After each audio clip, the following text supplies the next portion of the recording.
Okay, picture this, a summer road trip with your best friends. It's supposed to be this amazing adventure, a total break from the everyday.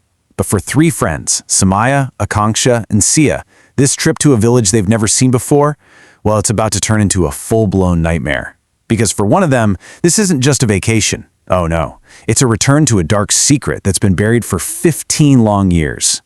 And that return? It's all about Samaira. See, she actually lived in this village as a little kid, but for 15 years, it's been completely off limits. I mean, think about that for a second. Every time she'd ask her mom, hey, why can't we go visit grandma? She'd just get some vague excuse about work or school. Just a total wall of silence. So now, finally heading back, Samaira is dead set on finding out what secret was so powerful it kept her family away for so long. So the first sign that something is just profoundly wrong hits them the moment they arrive. Their bus doesn't roll into some cute little village square. Nope, it just drops them on this desolate, totally deserted road with a dense, dark forest on both sides. And, of course, the sun is already starting to set. They try to flag down an auto rickshaw, right? But something really strange happens. The first driver pulls over, and the second they say the name, Rani Village, the color just drains from his face. He shakes his head and just floors it. And then the next driver? Same thing. It's not about the money, it's the name. The name itself feels like it's cursed. And then, just as they're getting super frustrated, an old woman is, well, she's just there. It's like she materialized right out of the trees. She stares straight at them and delivers this absolutely bone-chilling warning. Go back, daughter. You shouldn't have come here. And before they can even ask what she means, she lets out this weird, dry little laugh and just vanishes back into the twilight, leaving them totally frozen. The second she's gone, it's like the world itself echoes her warning. The sky, which was just getting dusky a moment ago, turns this bruised, ugly black. A single, violent crack of thunder splits the air right over their heads. This isn't just a storm. This feels like a direct response, a final blaring signal screaming at them to get out. But they ignore every single sign. Akanksha, who's the skeptic of the group, she just dismisses it all as rural superstition. She's like, it's only 2 kilometers, guys. We'll walk. So, despite the fear creeping in, they pull out a phone, find the village on a map, and take their first steps down that eerie forest path, walking straight into the darkness. And this is where the atmosphere really starts to just close in on them. As they walk, the wind howls through the trees, this low, mournful sound. Branches are clattering above them, almost like skeletal fingers tapping together. And the path, it's completely dead. No cars, no people, you don't even hear an animal. Just this oppressive, heavy silence between gusts of wind. Suddenly, a scream just rips through the silence. It's Samaira. She's frozen in place, screaming that something has her leg. Her friends whip around, but there's nothing there. Just a tangled bush. They kind of laugh it off, calling her a coward, but Samaira knows. She felt something grab her. And just as their heart rates start to settle down, another sound drifts through the trees. It's faint, but it's unmistakable. Someone is crying. A soft, mournful sob coming from deep inside the woods. Samaira begs them to just ignore it, to keep going. But her friends, they can't. They feel like they have to find out who's in trouble. So the crying leads them away from the road, into this clearing. And there, standing against the dark, stormy sky, is a massive, dilapidated mansion, an old Haveli. It's obvious it's been abandoned for years, and yep, the crying seems to be coming from inside.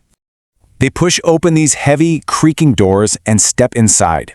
The air is so thick with dust and decay. And in the center of this huge, empty room, lying on a simple cot, is a frail old woman. A wave of relief just washes over Samaira. She whispers the word she hasn't said in 15 years. Nani? The old woman slowly looks up, and this raspy voice fills the silence. I knew you would come one day. I've been waiting for all of you. Now that could be the words of a lonely grandmother, but the way she says it, it's not loving. It's possessive. It sounds hungry. This is the moment. This is where everything changes. That little bit of relief the girls felt, it evaporates and turns into absolute horror. Samaira, still hoping against hope, takes a step forward and calls out to her grandmother again.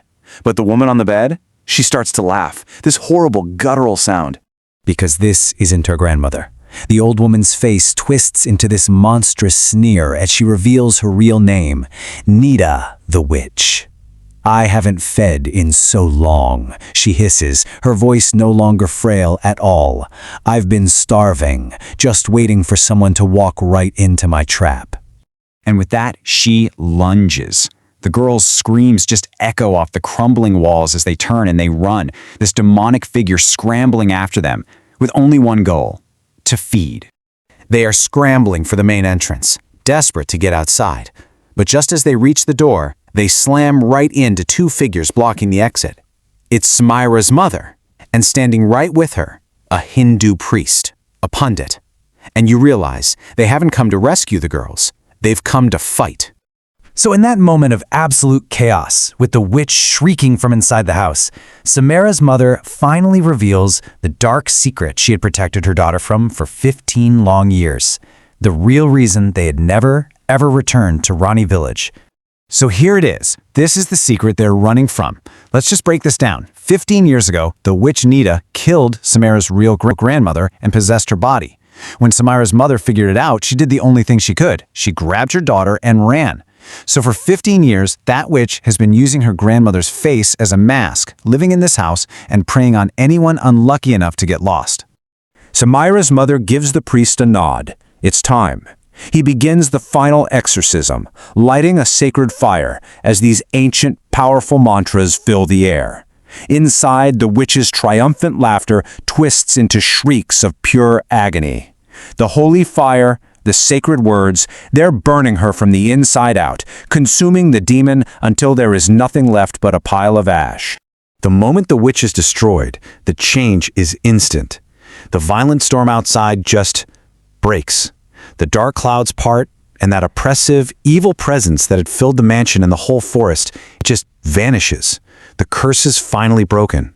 Samaira and her friends did eventually return to the city, safe, but forever changed by what they saw. Her mother had faced the demon from her past and won. But while the witch was gone, the story of that night and of that house was far from over.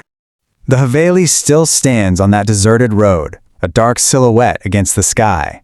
The locals, they all know the story. They stay far away.